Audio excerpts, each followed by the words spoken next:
Hey, have you ever stopped to think about what it really means to be ready for the future?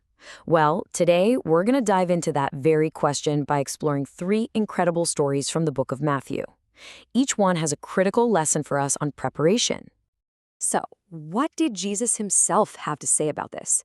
He often taught using these really vivid stories called parables. They're basically earthly stories with a heavenly meaning.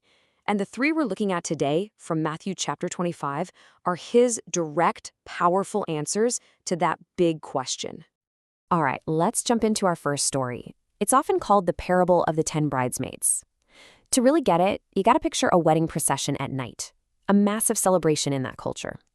And you've got 10 bridesmaids, all just waiting for the groom to show up and get the party started. So right off the bat, the story splits them into two groups. It says the kingdom of heaven, which is just a way of talking about how God operates, is like this situation. You got 5 who are foolish and 5 who are wise. Now, the point isn't about a 50-50 split in the world. It's about showing two totally different ways of thinking about being ready. And the difference between them? It was incredibly simple. The wise bridesmaids brought extra oil for their lamps. They planned for a possible delay. But the foolish ones? Nope. They had their lamps, they looked the part, but they just assumed everything would go off without a hitch. And that's the whole key. One group anticipated, the other just assumed. And just as the wise ones had planned for, there was a delay. The groom was late, they all dozed off, and then, bam, in the middle of the night, a shout rings out, "Behold, the bridegroom, come out to meet him." This is the moment. But for the foolish bridesmaids, it's not joy, it's just pure panic. Their lamps are flickering, about to go out. Now, the wise bridesmaids' answer might sound a little harsh, but it gets right to the point of the whole story. They can't share their readiness. They basically say, go find someone selling oil and buy some for yourselves. But it's way too late. While they're out scrambling, the groom arrives, the feast begins, and that door is shut. It's final. So, here's the first huge takeaway. Personal readiness is not transferable. It is all on you. You just can't borrow someone else's preparation when the critical moment finally arrives. This story is all about foresight and taking personal responsibility. Okay, let's move on to the second story, which builds right on top of this idea.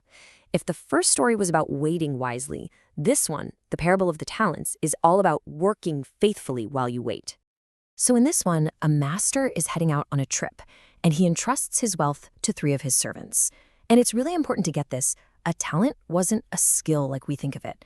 It was a massive sum of money. We're talking years and years of wages. And notice he gives them amounts to each according to his own ability. This isn't about everyone getting the same thing. It's about what you do with what you're given. And right away, we see 2 completely different reactions. The first 2 servants, they immediately get to work. They put that money to use. But the third guy, he takes what he was given and just buries it in the ground. He's playing it safe, right? He's focused on not losing it instead of making it grow. You can really see the contrast here. On one side, you've got productive, immediate action. They get to work and literally double the master's investment. But on the other side, you've got total inaction, and it's all driven by fear. The servant himself says later he was afraid of his master, and that fear just paralyzed him. He did absolutely nothing. So, when the master gets back, his response to the first 2 servants is exactly the same. Well done, good and faithful slave. And check out their reward. It's not a vacation. For being faithful with a few things, they get put in charge of many things.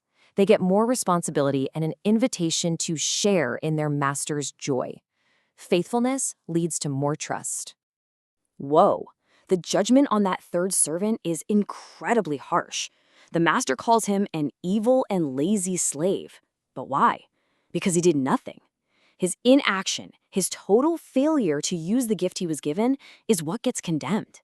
It's a really powerful reminder that what we fail to do really matters. So the lesson here is crystal clear.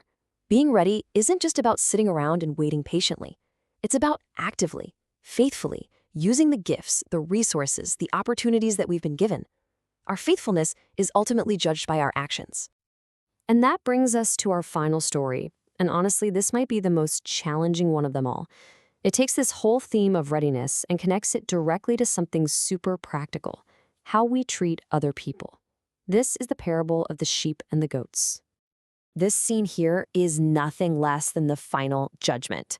The Son of Man, that's a title Jesus used for himself, pointing to his ultimate authority, returns in glory, and everyone is gathered before him.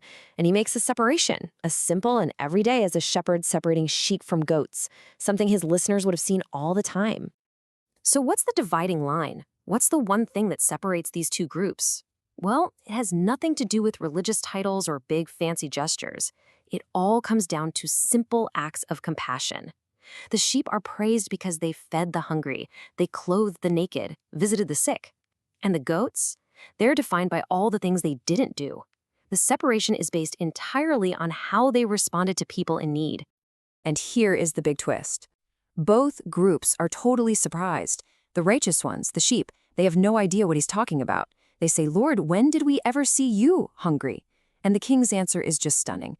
"Truly I say to you, whenever you did it for one of the least of these brothers of mine, you did it for me." And this is the incredible conclusion that ties all three stories together.